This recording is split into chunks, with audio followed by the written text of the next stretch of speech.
Welcome, friends, to Heart to Heart with Anna. This is your host, Anna Jaworski, and I'm very excited about today's show, Cora's Law and Why It's Important.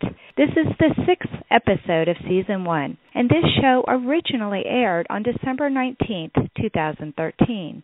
Today's guests are Heart Moms, Kim Willis, Kristine McCormick, and Annamarie Saarinen, and Indiana Senator Brett Waltz. And we will discuss pulse-oximetry testing and how newborn lives can be saved with this testing. Now, let's enjoy today's show, and remember, my friends, you are not alone.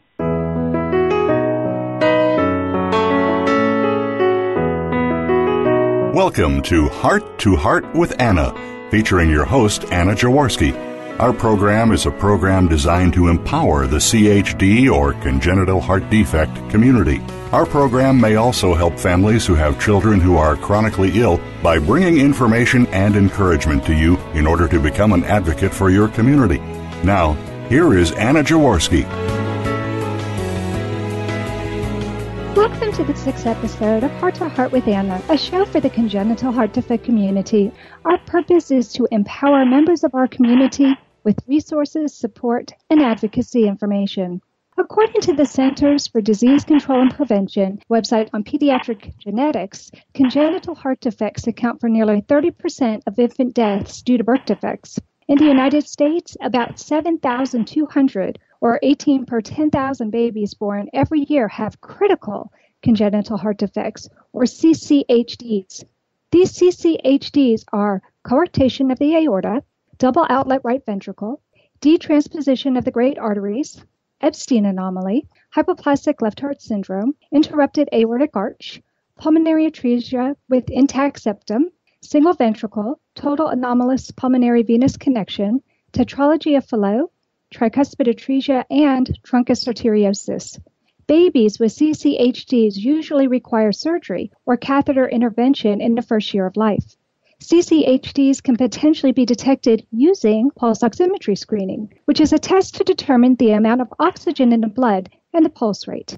Pulse-oximetry screening is most likely to detect 7 of the CCHDs. These 7 main screening targets are hypoplastic left heart syndrome, pulmonary atresia with intact septum, tetralogy of Fallot, total anomalous pulmonary venous return, transposition of the great arteries, tricuspid atresia, and truncus arteriosus. Other heart defects can be just as severe as the main screening targets and also require treatment soon after birth. However, pulse oximetry screening may not detect these heart defects as consistently as the 7 disorders listed as the main screening targets. The topic today affects me deeply. My son was born in 1994 with detransposition of the great arteries, single ventricle, and a score of other congenital heart defects, yet he was sent home from the hospital and from newborn follow-up every other day for the first 10 days of his life with a clean bill of health. We didn't know about my son's heart defects at the time, but my husband and I knew something was wrong, and we kept taking him back to the hospital. By the time our son's CCHDs were identified, he was in congestive heart failure and very well could have died. If a simple pulse oximetry test would have been performed on him, he probably wouldn't have gone into congestive heart failure, and perhaps the doctors wouldn't have recommended we take our son home to die. That is why our topic today is Cora's Law and why it's so important. To discuss this topic, our guests today are Kristine McCormick, Kim Willis, Annamarie Saarinen, and Senator Brett Waltz. Kristine McCormick states that within weeks of her daughter's death, her role became clear. She would speak for babies without a voice. She would help their mamas.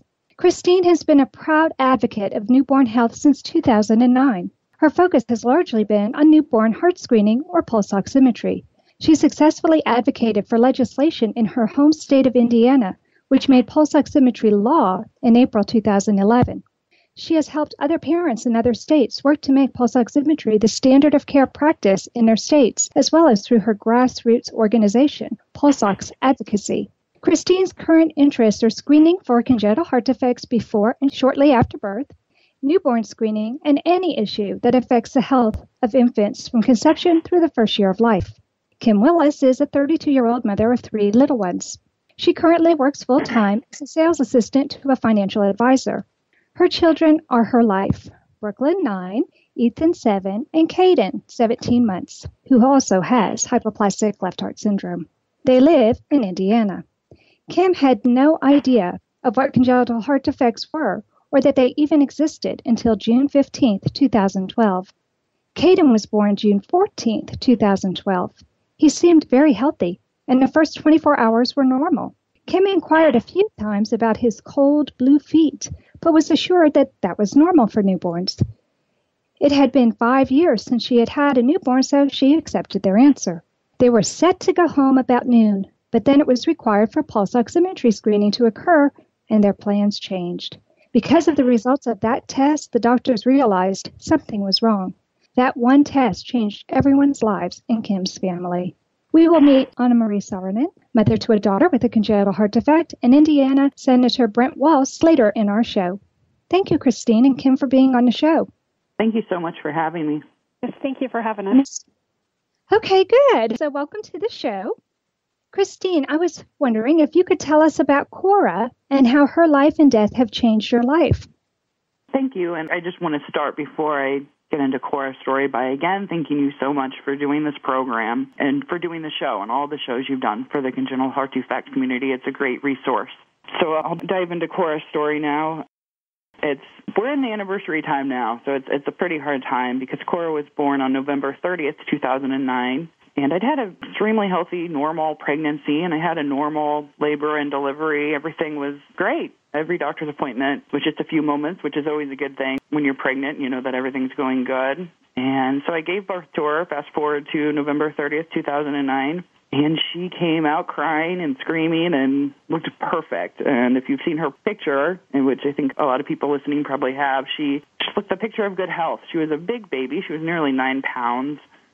And the nurses and the doctors all gave her a clean bill of health in the hospital. And we were able to go home at 48 hours just after the newborn screening, which, of course, at the time didn't include newborn heart screening, and Indiana was over. That's kind of normal where we're from. So we took her home and bundled her up on a cold December day. And for the next few days, just enjoyed having our newborn. And she was great. Everything was perfectly abnormal as it is after you have a newborn, lots of late nights and little sleep. And then one morning I sat down to nurse her like I had before. My husband had been up with her. One thing I think is really sweet about Cora's life is she didn't spend any time alone because when I was asleep, my husband was up with her.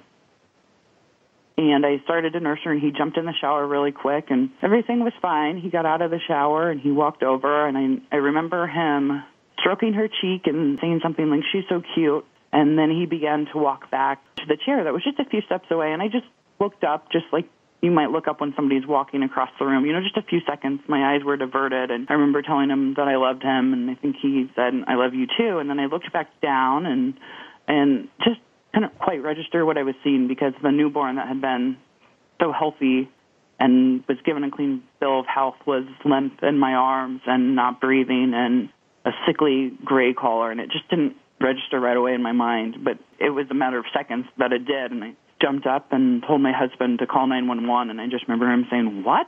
Because he had just touched her too and saw that she was fine. And so, of course, he did spring into action in 911, but we eventually threw the phone across the hall and ran out to our car because we lived in a small town called Decatur, Indiana at the time, and we were just about 5 minutes away from the hospital. So we just jumped in the car.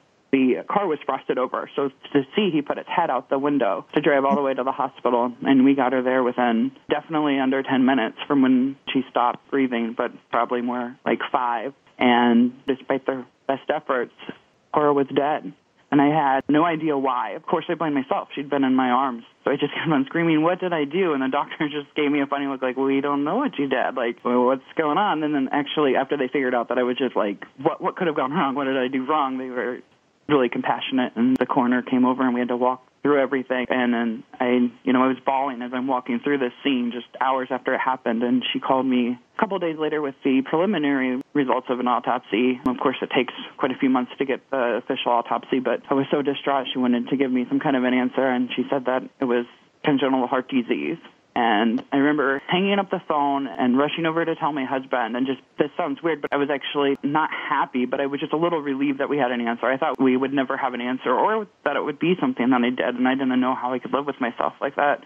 And he was the first one who was like, well, what's that? And I hadn't even thought about it. I just thought, oh, okay, something went wrong with her heart. And we pulled out a dictionary. There were no answers there. And then I took to online to figure it out. And I found this whole new world. That's the first time I remember hearing that phrase was from the coroner. Through my pregnancy, I dealt, of course, like many new moms, I read everything I could get my hands on. That's how I dealt with being a new mom. I wanted to know all the information, everything that could go wrong or might go wrong or that I needed to do, and never came across it. And then from there, within days, Annamarie, who you'll hear from later, actually contacted me and was the first person who told me about pulse-oximetry screening and how it could have saved Cora. She was already working really hard to make it standard across the country, and now I think she's working across the world, so she's been a great advocate. But I heard from her within days of Cora's death, and everything has just kind of grown from there. I just could not imagine this happening to another mom. I just couldn't live with the thought that this could happen to another mom and another baby. I totally understand. I'm so sorry for your loss, but I admire you for doing everything that you are doing to keep Cora's story alive and to make her life and her death meaningful. I think that's one of the problems most of my bereaved friends have, is that when they lose a child, they're afraid everybody's going to forget about that child and that child's life had no meaning. But you are doing so much to make Cora a meaningful person. Right. And what I always say, a mother's biggest instinct is to make sure your child is as healthy. And in this community, I know we're limited, and healthy as a new kind of normal, but it's healthy and happy as you can. And when your child passes away, it's your mission to make sure your child is never forgotten and that your child lives on and makes a difference in whatever you chose to do. And I think everybody has a different path and a different route in whatever you do, whether it's just at Christmas holding a toy drive, something I think is really meaningful and really healing to anyone that's lost a child. Absolutely. Absolutely. Well, you certainly have done a lot to make us all aware of the pulse oximetry screening, and we have Kim on with us right now. And Kim, can you tell us what role you feel Cora's Law played in saving your son's life? I feel that Cora's Law had a major role in saving Caden's life. I also had a very healthy, active pregnancy. I had 2 sonograms during my pregnancy, and this was actually my 3rd pregnancy. So I had read lots of books and had already had 2 other children, and I had no idea what congenital heart disease was until June 15th when he went down for his newborn screening, and he didn't pass the pulse ox. He had a 30% difference between his hand and his foot. So before I knew anything, they had already done an echo and sent it to St. Vincent. But there's not a day that goes by that we're not thankful for all of her work and for Cora's Law, because our story could have very well been different if it wasn't for that. Absolutely. Did it seem surreal to you that Kate actually had a major heart defect, considering you already had 2 healthy children, and that it seemed he was normal after birth? Yes, very, very. It was unbelievable to me. I remember everything was a blur in the NICU that day. By the time I seen him, they had already started him on IVs, and I had no idea that there was anything wrong with him. He seemed so healthy. He was 9 pounds, 4 ounces, and he had no distress after birth. I had already taken care of him for the first 24 hours. And I remember after the transport team left with him to take him to Indianapolis, we went home to gather a couple of our things because we had no idea if it was going to be like a week for us to stay up there or a month. I remember begging my niece to let me take the car seat because I was convinced that this wasn't really happening, and that once we got up there, they would assure me that he was fine and we would get to take him home. But he was up there for 6 weeks after his first surgery. Wow. That's quite a change for you, to think that you're taking a healthy baby home and then all of a sudden to be whisked away to another hospital and then not to come home for 6 weeks. Well, can you tell us how Caden is doing now? Caden is terrific. He is almost 18 months, so he is walking and climbing into everything. Everybody always tells us they would have no idea if we wouldn't tell them about his health problems. He looks perfectly fine. He's a big baby. He's 24 pounds, so he is just doing excellent. Yeah, what a big, healthy boy. That's awesome. I'm sure that helped him recover from the Norwood as well as he did, too, because they like to have the babies big and healthy. Yes. It's much harder when they're preemie sized. Yeah, I think at St. Vincent, he was the biggest baby that they had ever did the Norwood operation on. Wow. So have you met Kristine before? No, not in person. I've talked to her several times. We've been at the same events, I believe, like the Heart Walk. I've never actually personally met her. Well, now you get to meet her on the radio. Yes, and thank you for everything you do. There's not a day that goes by that we do not think about you and Cora. Oh, thank you so much, and I'm just going to cry, so I'm going to stop talking. But this is why. I mean, I do what I do so Cora lives on, but ultimately I do what I do because I just can't imagine you not having Caden. And the first baby that I ever knew of saved, it was a month to the day that the law went into effect, and I got the chance to hold him and just couldn't take my eyes off of him knowing that he was here. And I'm just so glad that things worked out so well for you and for Caden and for your entire family.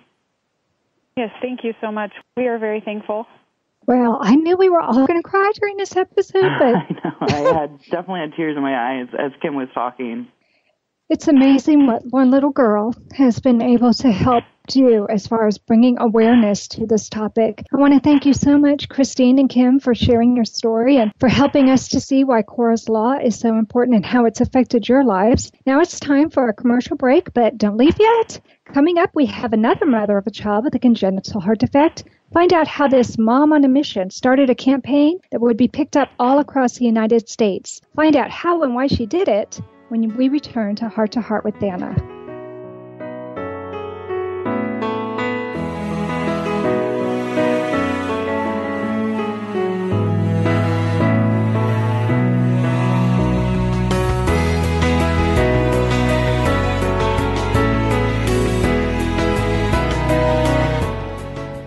Anna Jaworski has written several books to empower the congenital heart defect, or CHD, community. These books can be found at Amazon.com or at her website, www.babyheartspress.com.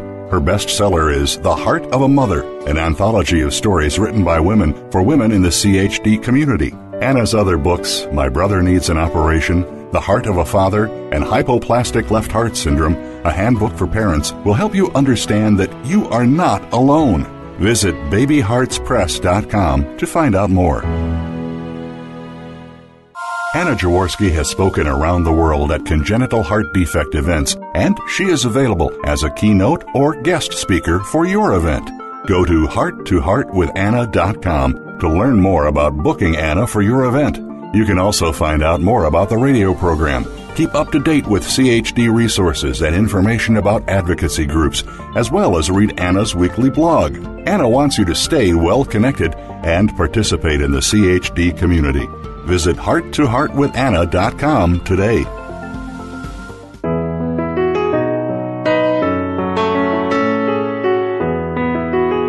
You are listening to Heart with Anna. If you have a question or comment that you would like addressed on our show, please send an email to Anna Jaworski at anna@hearttoheartwithanna.com. That's Anna@hearttoheartwithanna.com. Now, back to Heart with Anna.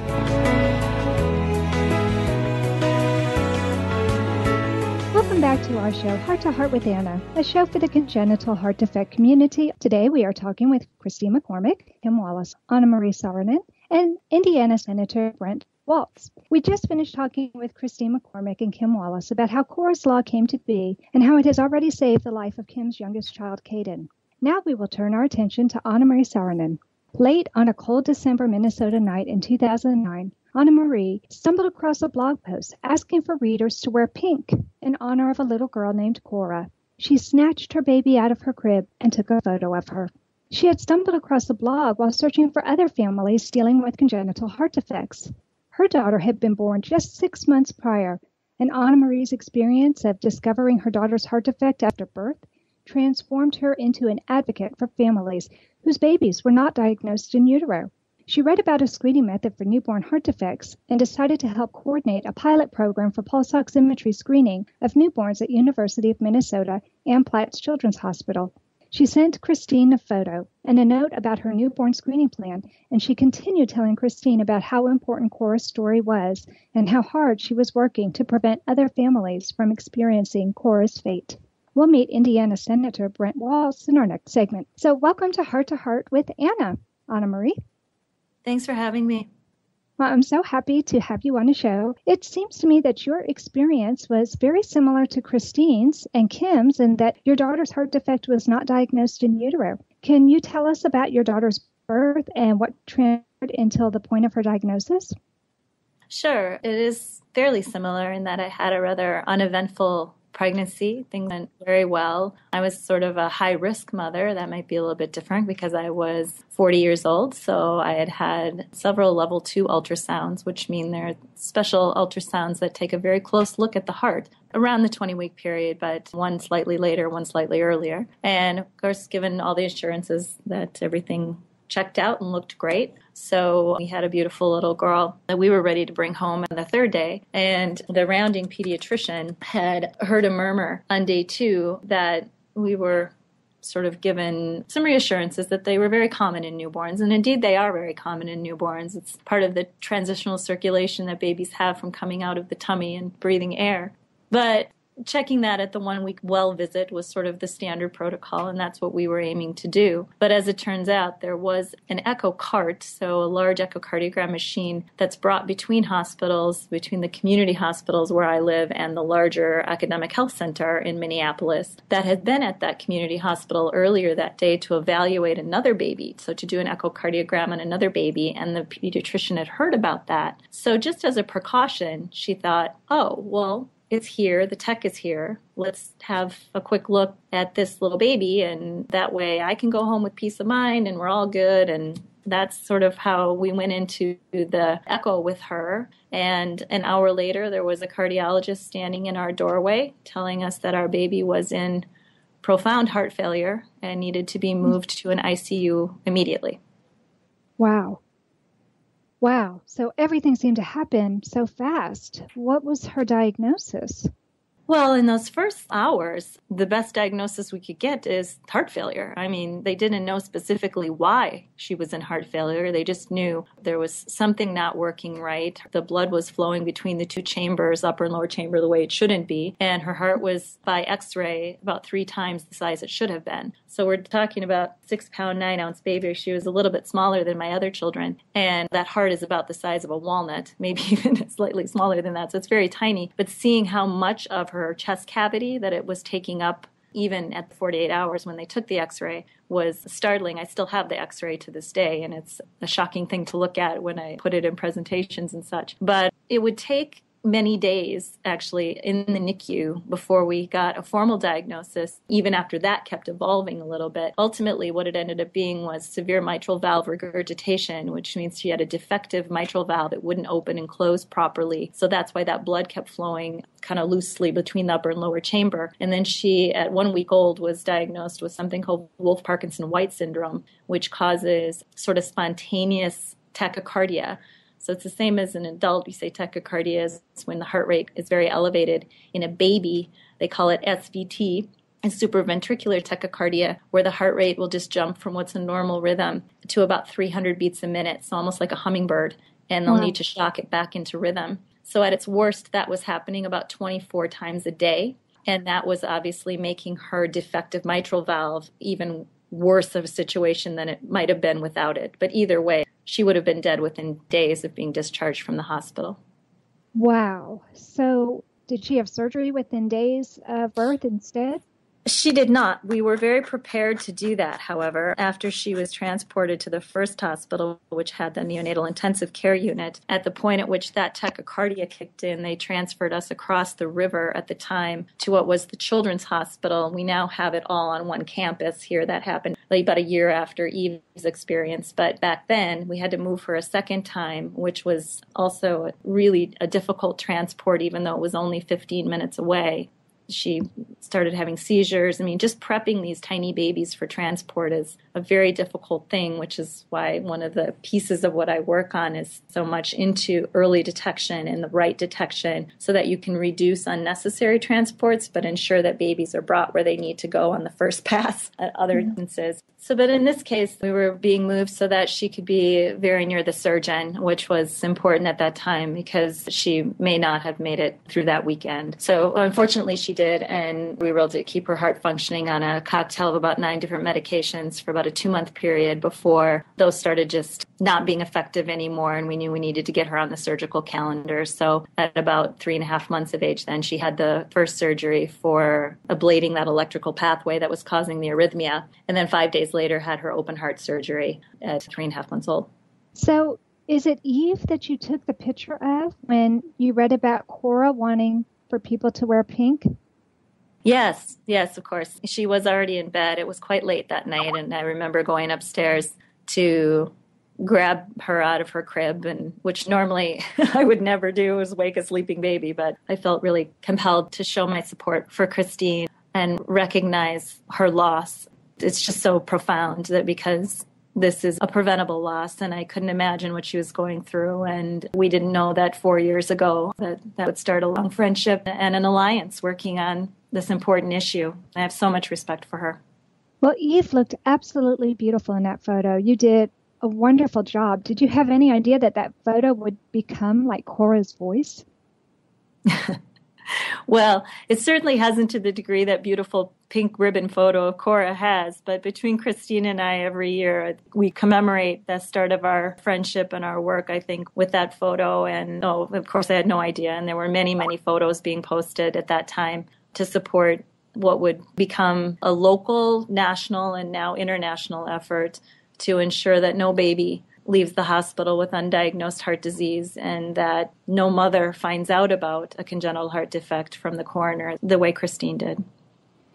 Well, I totally commend you on everything that you're doing. It looked like you were working on this kind of activity even before you found out about Cora. Is that true?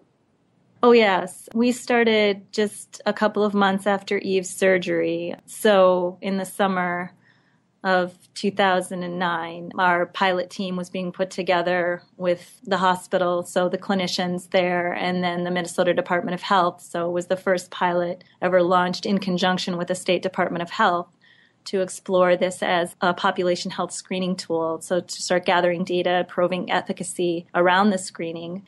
And we were just kind of in the starting movements of that. And probably about a month before I met Kristine is when I presented to the State Department of Health and met the person who served on the Federal Advisory Committee to the Secretary of Health and Human Services that recommends all newborn screenings. And we got the sort of ball in motion to make a nomination, which happened in January of 2010, to add congenital heart disease to the panel of which all newborns are screened. Well, thank you for being such a strong advocate for that movement. I know that when I saw how pulse-oximetry could have possibly prevented Alex from going into congestive heart failure, I was amazed that a simple, inexpensive test like that could have been done on him and prevented him from having his heart completely fill his chest, just like it sounds like Eve did. And so I started to lobby in Texas as well. And luckily for us, just like Indiana, Texas also now has a law to have newborns in Texas screened. So I commend you. I hope we can make this a federal law, but isn't it exciting to think we could go international with this?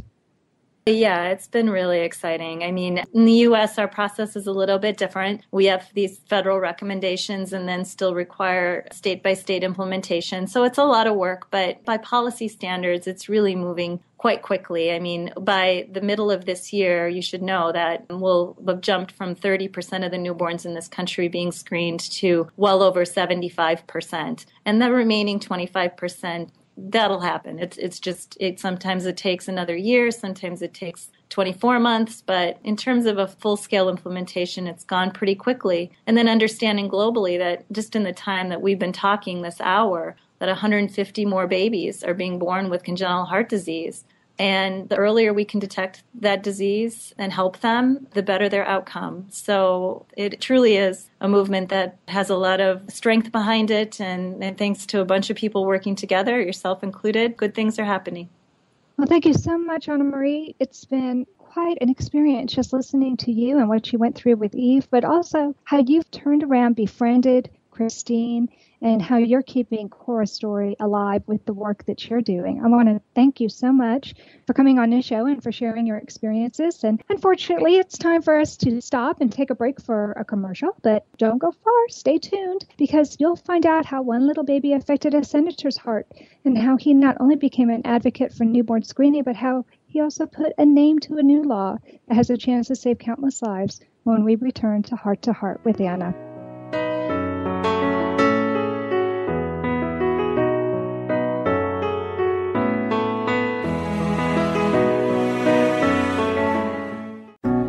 Texas Heart Institute were offering us a mechanical heart, and he said, "No, Dad, I've had enough. Give it to someone who's worthy." My father promised me a golden dress to twirl in. He held my hand and asked me where I wanted to go. Whatever strife or conflict that we experienced in our long career together was always healed by humor. Heart to Heart with Michael. Please join us every Thursday at noon Eastern as we talk with people from around the world who have experienced those most difficult moments.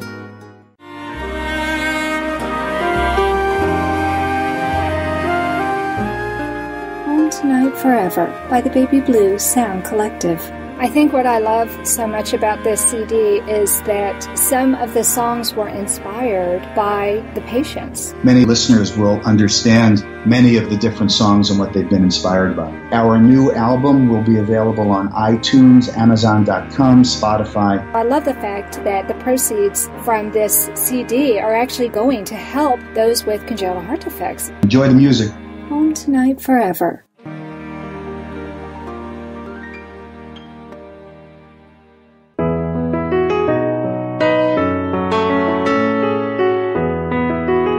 You are listening to Heart with Anna. If you have a question or comment that you would like addressed on our show, please send an email to Anna Jaworski at anna@hearttoheartwithanna.com. That's Anna@hearttoheartwithanna.com. Now, back to Heart with Anna.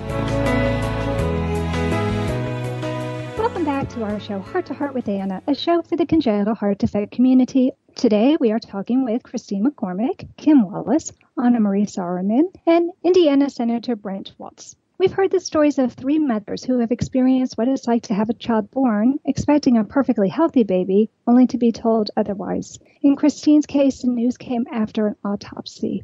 Kim and Annamarie's children were spared Cora's fate when their birth defects were revealed in time for the babies to have life-saving heart surgery.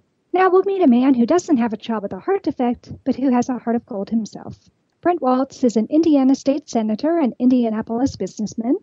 He represents southern Marion County and northern Johnson County, which comprise the 36th Senate District of Indiana, following his defeat of Senate Finance Chairman Larry Bortz in the 2004 Republican primary election. His investment banking company, the Barron Group, Inc., specializes in mergers, acquisitions, and capitalization of small to mid-sized private companies in the transportation and manufacturing industries. Senator Walz achieved one of the greatest upsets in Indiana political history when he defeated 36-year incumbent and Senate Finance Chairman Larry Bortz. Bortz was one of the most powerful Indiana politicians of the 21st century. Senator Walz defeated Bortz by 38 votes in the 2004 Republican primary and then easily defeated his Democratic opponent in the November 2004 election and was reelected to a second term in 2008. Subsequently, in 2012, he won re-election for a third term. Welcome to Heart with Anna, Senator Walz. Anna, it's a pleasure to be here. Thank you for having us. It's definitely my honor to have all of you on today. Can you tell us how you first found out about Cora's story and why it seemed to touch you? Absolutely, and I give Kristine all the credit for everything that has happened over these last few years when it comes to the Indiana legislation that was passed. I receive hundreds of letters over the course of a year from constituents, and they range from the mundane to, fairly controversial topics from time to time. But I don't remember ever receiving a letter that really touched me in the same way that Kristine's did. In this letter, she recounted the death of her daughter, Cora. And the death of a child under any circumstances is tragic. And I would think that many people who are faced with that type of situation would be so devastated and so racked with grief that they would just draw upon themselves and turn inward. Kristine did just the opposite.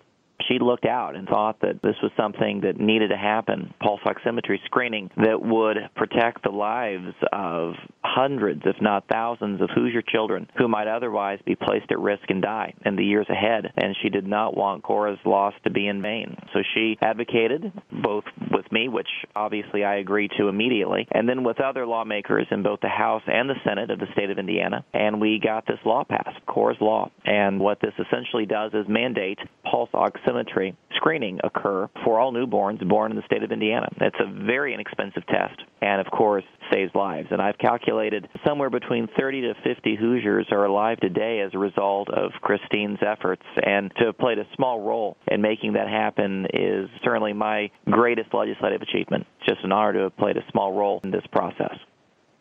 Well, it's amazing to me that you can already calculate the number of lives that have been saved by this law. That must make you feel so good, because I'm sure as a lawmaker, a lot of times you're putting into law Sausage Day or Oh yeah, I mean, one of these things where someone thinks that someone's taxes are not high enough, or someone thinks their taxes are too high, or there needs to be a law governing trash pickup, things of this sort. I'm not saying those issues aren't important, because they are, but they pale in comparison to life and death situations like the one Cora faced and Kristine faced, and dozens of Hoosiers face every day. We had a situation, actually, as we were starting to lobby for this issue. We had a Senator Ron Grooms from southern Indiana whose grandchild actually had a heart defect. He's a pharmacist, and the child had been home maybe 3 to 4 weeks and was just not behaving normally. And his medical profession and training taught him to take the child to the emergency room, in which the defect was able to be quickly identified. But had he not had that medical background, had he not been a pharmacist, certainly, he says, it could very easily have been missed, and his own grandchild could have died with that. And so now we're fixing that in Indiana, and I'm grateful that other states are taking up this fight as well, and we're making great progress nationally on this important issue. Indeed we are, and it's thanks to people like you who are stepping up and letting people know how important this is. So what role do you think parents play in persuading their lawmakers to create laws for our smallest and voiceless citizens? Well, I don't have a medical background, and so prior to studying this issue, I would not have known what pulse oximetry was. And so education becomes very important. I would not have taken up this fight really out of ignorance more than anything else had Kristine not taken the time to educate me on the importance of this issue and sharing with me her story and the fact that it would impact dozens, hundreds of Hoosiers in the months and years after she shared her tragedy. And the fact that she was able to take this tragic situation of her family and turn it into a triumph is really a testament to her strength. I give her all the credit for her leadership on this important issue. Well, I think it's important for us parents to know that when we send letters to our lawmakers, they actually get read. I'm so impressed that this letter personally touched you. You know, when you win by 38 votes, which was my margin, 6,062 to 6,024, who keeps track of those things, right? But I learned very early on that every vote counts, every citizen counts. And that experience, as challenging as it was from a political context, of course, is not even worth mentioning in comparison to the struggles that Kristine and her family obviously undertook. But it did teach me that people are important, and the will of your constituency is vital, not only to be able to do an effective job as a lawmaker, but also to make sure that tragedies that could happen do not happen. And so I'm just grateful for having had this story shared with me and be in a position to actually do something about it. Well, I want to thank you for what you have done for being a champion for this cause. It's not a federal law yet, and as we heard from Annamarie, this is something that has to be done at each state level. I'm lucky I live in a state where that has already occurred, but what can our parents who live in states or countries that don't have this as a law yet, what do you recommend they do so that their area hospitals will also be testing for heart defects right after babies are born? I would recommend doing exactly what Kristine did. Call your congressman, call your senator, call your state senator, call your state representative, call your governor. Share your stories, share your concerns. This is a very simple test. it costs essentially the price of some medical tape wrapped around a child's finger. It's a few dollars and will save and has saved lives, many lives. And obviously the more states that do this, the more babies that have access to this test, the more lives that will be saved. And so being able to contact your lawmakers, express your interest, your concern, share the success stories about children who are alive today as a result of brave men and women having educated lawmakers in the years past and taking up that fight for the years in the future. That's wonderful advice. Thank you for empowering our community with your tremendous words. I really appreciate that. And thank you for being Senator Waltz. I do appreciate you giving us your time today. Well, it's an honor. Thank you so much for having me. Well, now it's time for another commercial break, but don't leave yet. It's almost time for our miracle moment when we return.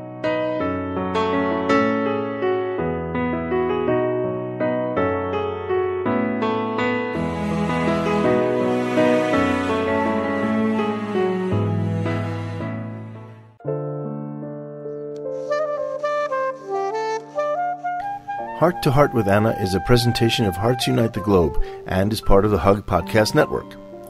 Hearts Unite the Globe is a non-profit organization devoted to providing resources to the congenital heart defect community to uplift, empower, and enrich the lives of our community members.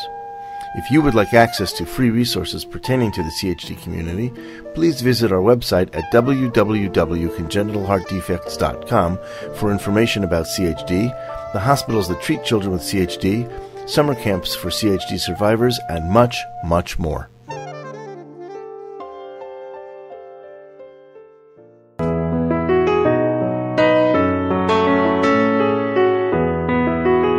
You are listening to Heart with Anna. Now, back to Heart with Anna. Welcome back to our show, Heart to Heart with Anna, a show for the congenital heart defect community. Our purpose is to empower members of our community with resources, support, and advocacy information. I want to take another moment to thank my guests today, Kristine McCormick, Kim Willis, Annamarie Saarinen, and Senator Brent Waltz. This is a very emotional topic, as many of you experienced as you were listening to this. I think many of us had tears in our eyes, knowing that families could lose children. But it's even more important to realize that children can be saved thanks to this one simple test, the pulse-oximetry test. And Senator Waltz just told us all how we can make it happen in our communities. We need to write, we need to call, we need to stand up and speak out for those babies who can't speak out for themselves. And it can be done. So now for our miracle moment. Today's miracle moment comes from an internet website, Yahoo Health. This Day in Health article was written by Lisa Collier-Cool and was published on October 15, 2013. She writes, 24 hours after Cole Anthony was born in a Seattle, Washington hospital, a $6 newborn screening test revealed that the seemingly healthy baby boy had a potentially fatal heart defect. Cole was rushed to the neonatal intensive care unit for treatment, where doctors advised open heart surgery. During the anxious days before the operation, his mom, Rochelle, wrote in her blog, I often sit in silence with Cole studying every breath he breathes, every hair on his head. I try to imprint in my mind every frown and smile he makes. Adds Rochelle, I sometimes rush to his crib in the middle of the night to see if he is breathing, terrified to find him lifeless. Although the adorable baby boy, now 5 months old, is doing well after the operation, the fear of losing him will never go away, says his mom. In 17 states, Cole might have missed out on that newborn screening test known as pulse-oximetry, or pulse-ox, which is not legally required in those states, even though it's been recommended by the American Academy of Pediatrics, the American Heart Association, and U.S. Health and Human Services since 2011. I thank God every day he wakes up and I see his precious face, Rochelle says. I also thank God for the pulse-ox screening that saved my baby's life and has given him a chance to live and be repaired. Although Cole still has episodes in which his skin temporarily turns purple and dusky, he's otherwise thriving. She adds, my little man is a fighter.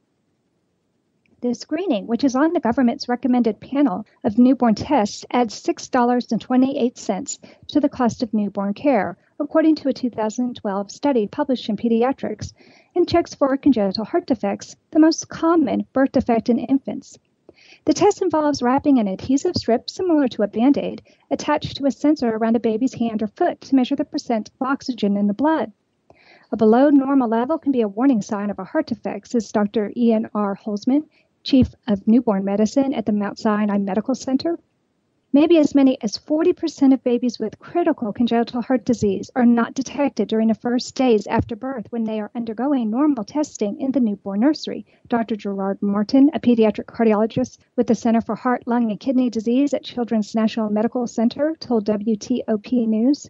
The pediatric study estimates that universal screening would identify an additional 1,189 American babies with this potentially life-threatening condition and prevent 20 deaths a year. Babies with critical congenital heart disease, or CCHD, typically appear healthy during a few days or even weeks of their lives.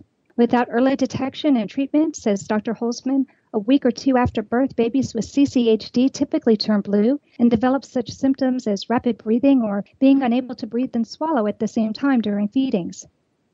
That's when they are rushed back to the hospital. By then, however, the baby has often suffered brain or heart damage, making treatment more difficult, adds Dr. Holzman. If this condition isn't caught and treated within the first week of life, these babies are often at risk for serious lifelong complications or may not survive. While prenatal ultrasounds can often detect this condition, Rochelle reports that she had several during her pregnancy and was always told that her son was fine. Cole was also given a clean bill of health after his birth, adds the mom, who was signing hospital discharge papers on May 18th, the day after Cole was born, when he had the screenings as a precaution before going home, as required by law in her home state of Washington. Although pulse-ox screening isn't legally required in New York, where Dr. Holzman practices, earlier this year, Mount Sinai started giving every newborn the test at no extra cost. The adhesive strip costs less than $1, and the screening only takes 10 minutes of a nurse's time, so it's an extremely cost-effective and accurate test. Every hospital in America has the right technology to do pulse-ox screening, whether it's commonly used to check babies who do have symptoms, adds Dr. Holzman, who recommends that parents ask for the screening if it's not offered as part of the routine newborn wellness check at the hospital where their baby is born. The only downside of the test is that in less than 1% of cases, the test may have an abnormal result when the baby is actually healthy. That could mean that the infant would undergo additional testing, such as heart echocardiogram, needlessly. In addition, the test, while very accurate, can miss some heart defects. Every year, about 7,200 American babies are born with CCHD, and about 300 of them are sent home from the hospital undiagnosed, the CDC reports. Screening should be done when the baby is 24 to 48 hours old, or shortly before the baby is discharged from the newborn nursery, if he or she goes home before reaching 24 hours of age. Given the potential to save lives or prevent debilitating heart or brain damage through early detection of dangerous heart problems through a $6 non-invasive screening test, followed by appropriate treatment, Dr. Holzman says the benefits far outweigh the slight possibility of a false alarm. And that concludes this episode of Heart to Heart with Anna. I hope you all will contact your lawmakers. You can see that Kristine made a difference by contacting her senator, and I believe that all of us have the power to do that as well. I hope you'll come back next week when our show will be called Snowflakes, How Each Heart is Unique. And until then, please find and like us on Facebook, check out our website, Heart to Heart with Anna, and remember, my friends, you are not alone. Thank you again for joining us this week. We hope you've been inspired and empowered to become an advocate for the congenital heart defect community. Heart to Heart with Anna, with your host Anna Jaworski, can be heard every Tuesday at 12 noon Eastern Time. We'll talk again next week.